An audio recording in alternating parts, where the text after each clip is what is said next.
Hai sahabat, ada yang sedang menyiapkan pernikahan kah? Wow, selamat ya. Sudah siap apa aja nih? Berkas-berkas sudah siap belum? Segala perintilan, persiapan sudah ready kah? Restu orang tua gimana? Sudah juga dong pastinya. Ini deh, kalau ngikutin bimbingan sudah belum? Bimbingan apa nih? Bimbingan skripsi atau bimbingan apa nih? Oh, ini dia. Ada bimbingan perkawinan. Apa itu? Konon katanya itu bisa membangun ketahanan keluarga loh kalau dilaksanakan oleh para calon pengantin. Apa itu fungsinya? Nah, kita bahas bareng-bareng ya. Kita obrolin di OBP, obrolan bawah pohon.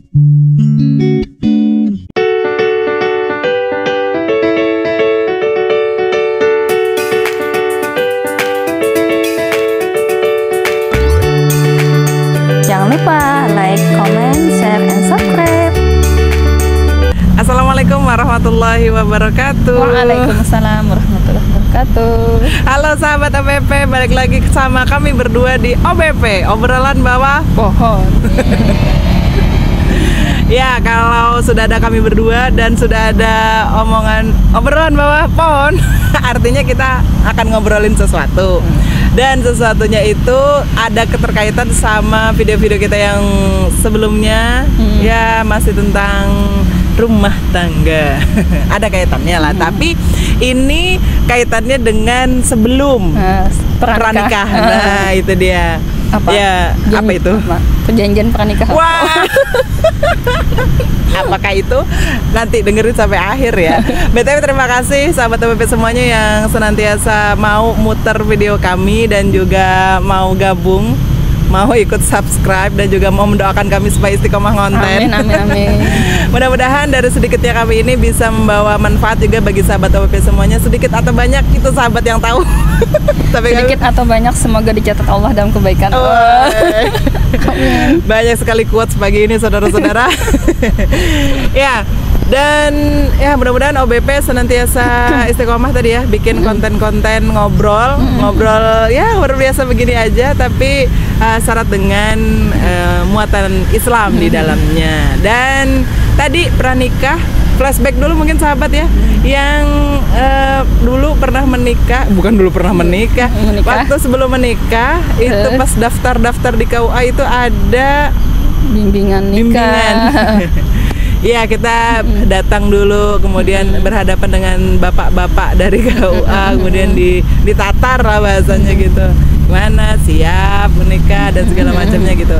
Namanya bimbingan. Konon katanya, oh ya, menurut sahabat itu penting nggak? Penting untuk saat ini. Enggak, pada waktu itu. Ya, adalah pentingnya. Ada. Nah, berarti sedikit banyak bimbingan pernikahan atau perkawinan pernikahan itu yang kita lakukan di KUA ada kepentingannya, ada pentingnya juga buat kita karena itu isinya juga ini ya. Materi cuman itu lebih kepada kayak pesan-pesan aja sih ya. Soalnya kan orang yang mau menikah itu sudah baratnya itu sudah di depan pintunya gitu ya, tapi sudah dijalani sebelumnya. Ternyata ya ada hal-hal yang dilakukan lah gitu lah sebelum menikah, sebelum KUA-nya gitu. Jadi ya adalah pesan-pesannya gitu. Pesan-pesan sponsor. Nah, kami bahas hari ini, kami obrolin hari ini itu kita kaitkan dengan ketahanan keluarga. Jadi apa iya gitu bimbingan perkawinan atau nanti di saat obrolan kita sebutnya bimwin itu berpengaruh juga sama ketahanan keluarga di Indonesia. Ya, di Indonesia dulu ya. Kita bicara skup di Indonesia dulu. Seperti yang kita tahu, Indonesia ketahanan keluarga dengan banyaknya persoalan-persoalan keluarga di Indonesia, keluarga ya Muslim, kemudian keluarga terutama kita bicara keluarga Muslim itu banyak sekali masalah. Dan ini ya bagus juga sih, ada luncuran ini ya program baru dari Kemenak RI kan di tahun 2024 nanti itu akan ada program bimbingan perkawinan BIMWIN tadi di tahun 2024. Bimbel Ya itulah. Bimtak. Bimtek. Bimbingan teknis. Ya itu di 2024 dicanangkan akan ada diwajibkan oleh para caten untuk mengikutinya itu di KUA ya kayaknya ya. Calon pengantin. Nah, buat apa ya itu? Karena itu kan program ini kan supaya pasangan menikah itu di training dulu gitu tujuannya. Maksudnya menciptakan generasi yang berpendidikan gitu. Kemudian mereka produktif katanya gitu, sehat dan juga bebas stunting gitu. Sebagaimana yang diamatkan oleh Presiden Republik Indonesia gitu.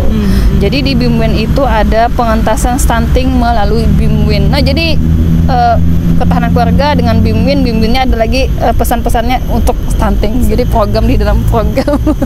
Ya, kita pernah bahas tentang stunting ya, sahabat. Udah pernah belum sih? Itu di Kota Layak Anak. Oh, Kota Layak Anak, ya. Masuk di situ juga salah satu tujuannya gitu ya. Kota Layak Anak tuh untuk mencegah dan mengurangi stunting di negara kita di Indonesia. Nah, bahkan ini dikatakan jadi langkah strategis ya kemudian ya untuk memperkuat ketahanan keluarga. Oke. Jadi dari yang program tadi, ketahanan keluarga dikaitkan dengan stunting dan diharapkan bisa diselesaikan dengan BIMWIN. Iya. Gitu. Oke. Tapi kalau ada sebelumnya kita tahu dulu lah ya ketahanan keluarga ini. Nah, kemudian dari KBBI ya. Iya, apa tuh? Ketahanan keluarga itu maknanya adalah kondisi suatu keluarga yang dia memiliki keuletan, ketangguhan gitu ya, dan kemampuan fisik, psikis, mental, spiritual guna hidup mandiri.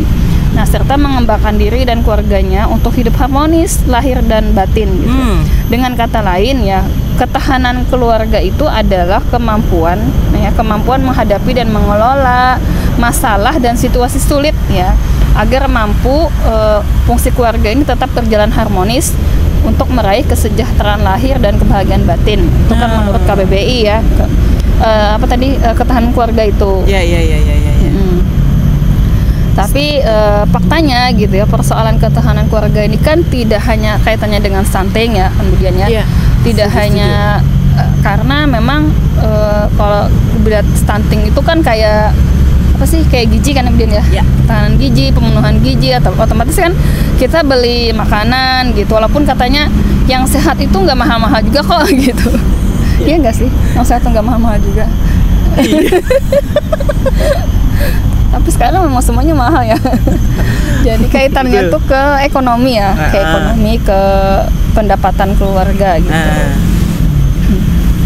Iya, berarti tadi pengennya setiap keluarga-keluarga di Indonesia yang mengikuti BIMWIN itu bisa mandiri secara ekonomi gitu ya, untuk bisa menyelesaikan atau mencegah atau mengurangi stunting yang ada di negara kita gitu ya. Untuk nantinya kalau generasinya itu tidak stunting, sehat, kuat gitu ya, otak-otaknya pada cerdas semuanya, Masya Allah, karena gizinya terpenuhi. Dan akhirnya kita kepingin generasi Indonesia itu menjadi generasi apa ya, kita pernah bahas generasi emas gitu ya. Generasi emas. Itu ya dambaan seluruh ini ya, seluruh warga negara ketika generasi itu ini ya bagus lah seperti itu. Nah, cuman ini kalau bicara soal ekonomi memang akhirnya dengan kemandirian yang ingin diciptakan itu akhirnya keluarga-keluarga pada mikir ya Bu ya, bagaimana caranya gitu ya supaya memang betul-betul mandiri gitu. Iya. Bisa bertahan gitu ya di tengah sistem yang sekarang gitu untuk memenuhi kebutuhan hidup gitu. Iya. Wajar ya, kita pernah bahas masalah UMKM untuk mandiri juga untuk pemberdayaan ekonomi juga. Itu buat ekonomi keluarga juga, para ibu-ibu khususnya gitu. Tanpa keluar rumah bisa hasilkan cuan gitu. Kemudian apalah lagi banyak kita pernah bahas itu. Dan ya kalau ujung-ujungnya disuruh mikir sendiri kan, ya akhirnya keluarga-keluarga ya akhirnya mikir sendiri. Ada yang mungkin jadi TKW mungkin ya. TKW itu saking ininya ya, saking bingung ya. Ingin dapat uang cepat gitu ya dalam waktu yang tidak lama. Cuman pengorbanannya jadinya kan keluarga yang ditinggalkan gitu, terutama anak gitu. Iya. Dan itu akan memunculkan problem baru biasanya gitu. Bener. Ya. Baik bagi si TKW-nya gitu, atau bagi keluarga yang ditinggalkan, walaupun memang tidak semuanya ya, tapi itu rata-rata kasusnya ada gitu ya, ketika harus jadi TKW. Habis itu kalau tidak jadi TKW kan ini ya Budian, misalnya berpenghasilan gitu, tapi anak itu tidak terurus secara apa ya, kasih sayang gitu. Mungkin materinya tercukupi, tapi kasih sayang orang tua tidak ada gitu. Atau yang kesian ini kan malah dua-duanya ya kan, yang tidak ada gitu, yang di tingkat bawahnya gitu. Padahal kalau untuk urusan secara ekonomi itu tidak bisa diserahkan mandiri secara keluarga. Ya jatuhnya jadinya kayak begitu gitu kan. Ya butuh, ya namanya sistem ekonomi paling tidak kan bergantung juga dengan sebuah institusi negara tersebut. Nah, kalau kita bicara di Indonesia, kekayaan alamnya luar biasa banyak. Dan untuk Kalsel aja kan batu bara dan lain-lain, semuanya di setiap jengkal negeri ini itu banyak banget sumber daya alamnya. Nah, itu harapannya itu memang bisa digunakan untuk rakyat gitu kan. Jadi rakyatnya tidak mengemis pekerjaan, mengemis pekerjaan. Ibaratnya tuh ada yang kayak orang tua itu anak tuh tidak kemana-mana gitu ya, sudah ada yang memberikan ini loh buat ini gitu. Dan masalah misalnya kayak sekolah mahal gitu ya, kebutuhan hidup mahal untuk makan dan tempat tinggal dan lain sebagainya, itu tuh jadi beban pikiran keluarga sekarang gitu. Akhirnya kan mereka yang tadi mandiri loh, berpikir sendiri kayak apa caranya gitu, karena tidak ada yang, mungkin adalah bantuan dari pemerintah gitu, cuman itu juga tidak bisa gitu ya untuk bisa menjamin gitu nah kebutuhan setiap keluarga ini. Jadinya solusinya ya akhirnya sendiri-sendiri. Secara ekonomi diminta mandiri itu lahir ya, tapi ada efek batin apa sih yang harus di ketahanan keluarga, nggak mencukupin masalah lahir ya, tapi juga batin ya, fisik, psikis, dan itu juga harus diperhatikan juga. Dari ketahanan itu nggak hanya secara ekonomi, memang kalau ekonomi enak tuh batin enak gitu, ya nggak Bu? Iya sih, cuman ternyata ada juga sih yang secara ini kan ekonomi sudah wah gitu ibaratnya, tapi melimpah, tapi ternyata kayak kehidupan tuh kayak kosong juga gitu. Berarti persoalan ketahanan keluarga ya tidak ada juga di ekonomi. Makanya tadi kan yang KBBI mendefinisikan ketahanan keluarga itu kan adalah ketika mampu menghadapi kondisi yang sulit itu, sehingga mampu gitu ya kehidupan harmonis, sejahtera lahir, bahagia batin gitu ya. Nah itu, jadi dua-duanya tuh harusnya memang terpenuhi gitu ya. Itu dia. Itu banyak dari ketahanan keluarga di Indonesia itu banyak yang kurang dari situnya. Nah, Islam itu sudah punya solusi terhadap persoalan untuk ketahanan keluarga ini. Jadi tidak hanya berfokus di masalah ekonomi, kemudian apalagi harus mandiri gitu kan. Nah, jadi ada 3 pilar ya Bu ya, ketika Islam itu menyelesaikan persoalan ketahanan keluarga ini. Yang pertama itu apa? Self control, atau kontrol diri, keimanan kontrol individu individu yang bertakwa gitu ya, keimanan tadi yang kuat, sehingga apapun masalahnya, karena memang kita ada hidup dengan wilayah yang memang itu sudah ada takdir ya gitu. Tapi ada juga sih yang memang ini pilihan hidup gitu. Nah, lalu bagaimana menghadapi mungkin ya bahasanya ya situasi yang kadang di luar kuasa gitu. Maka ya utamanya bakal individu itu adalah keimanan dulu. Balik. Kemudian yang kedua itu sosial kontrol di masyarakat.